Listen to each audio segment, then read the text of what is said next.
everybody, I am तुमसे त्यागी, your biology mentor on Rank Plus। आज की इस वीडियो में मैं आपसे शेयर करने वाली हूँ कुछ टिप्स जिससे आपको हेल्प मिलने वाली है अपने बायोलॉजी नोट्स प्रिपेयर करने में। तो यहाँ पे मैं ये भी बताऊंगी कि मैं अपने बायो के नोट्स कैसे प्रिपेयर करती हूँ। तो स्टार्ट करते हैं वीडियो के साथ।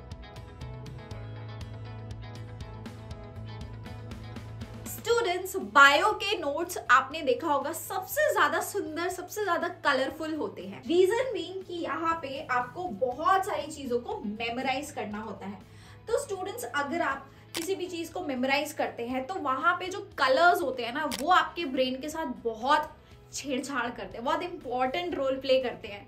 तो कलरफुल नोट्स का बनाने के पीछे यही रीजन होता है जिससे आपको वहां पर बार बार आपका ब्रेन ना आपका ध्यान वहां पे लेके जाता है ना, और आपको वो चीजें लॉन्ग टर्म तक आपके सबकॉन्शियस माइंड में स्टोर होती है और आपको एग्जाम टाइम में वही नोट्स दिमाग में आ रहे होते हैं। आपने कभी कभी देखा होगा ना, जब आप एग्जाम को अटेम्प्ट कर रहे होते हैं तो क्या होता है कि जिस समय आप अपने एग्जाम को लिख रहे होते हैं तो वो जो नोट्स की क्लिप्स आपके दिमाग में छप चुकी थी ना, वही एज इट इज आपको प्रिंट आउट होके उस समय नजर आ रही होती है।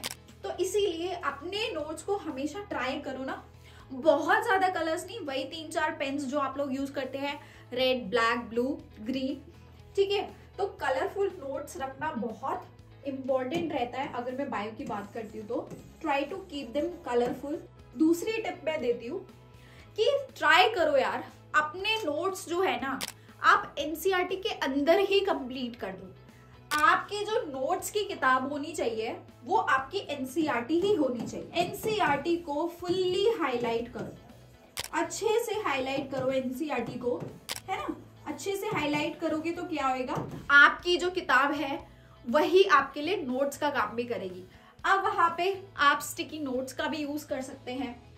स्टिकी नोट्स आपको वहां पे एक्स्ट्रा इंफॉर्मेशन, जो अगर वहां पे वाइट स्पेस में चीजें कवर नहीं हो पा रही, तो स्टिकी नोट्स की मदद से आप अपने एक्स्ट्रा जितने भी वो पॉइंट्स होते हैं, जो भी इंपॉर्टेंट नोटिफिकेशंस होती है, इंफॉर्मेशन होती है, वो सभी आप जो है स्टिकी नोट्स पे लगा के वहां पे चिपका सकते हैं। इसके अलावा जो आप अपने शॉर्ट नोट्स के रजिस्टर्स बनाते हैं, ट्राई करो एक ही बारे में 2 साल के लिए एक रजिस्टर को ही आप फॉलो करें। अगर आप बहुत सारी छोटी छोटी कॉपी बना लेते हैं या छोटे छोटे रजिस्टर आप लोग खरीदते हैं और 2 साल के अंदर आप 7-8 रजिस्टर्स यूज कर रहे हैं एक सब्जेक्ट के लिए, तो आपके हो सकता है उनमें से कुछ चीजें गुम हो जाए एग्जाम के आते आते। होता है ना, ऐसा बहुत बच्चों के साथ होता है। मैं खुद भी स्टूडेंट रह चुकी हूँ, तो ऐसी चीजें होती है।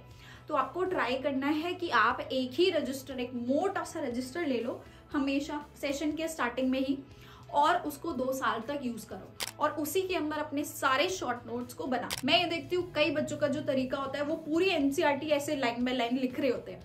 What's the point of that? तो वो चीज तो एनसीईआरटी में भी लिखी है। तो नोट्स हमेशा ट्राई करो कि आपके शॉर्ट नोट्स रहे और एकदम क्रिस्प रहे। आप वहां पे फ्लो चार्ट्स का इस्तेमाल कर सकते हैं, फ्लो चार्ट्स यूज कीजिए, और आपके बायो के अंदर तो इतने सारे फ्लो चार्ट्स बन जाते हैं। तो ये सारे चार्ट्स जो हैं वो आपके सारी इंफॉर्मेशन को बहुत ही ज्यादा कंसाइज फॉर्म में ले आता है।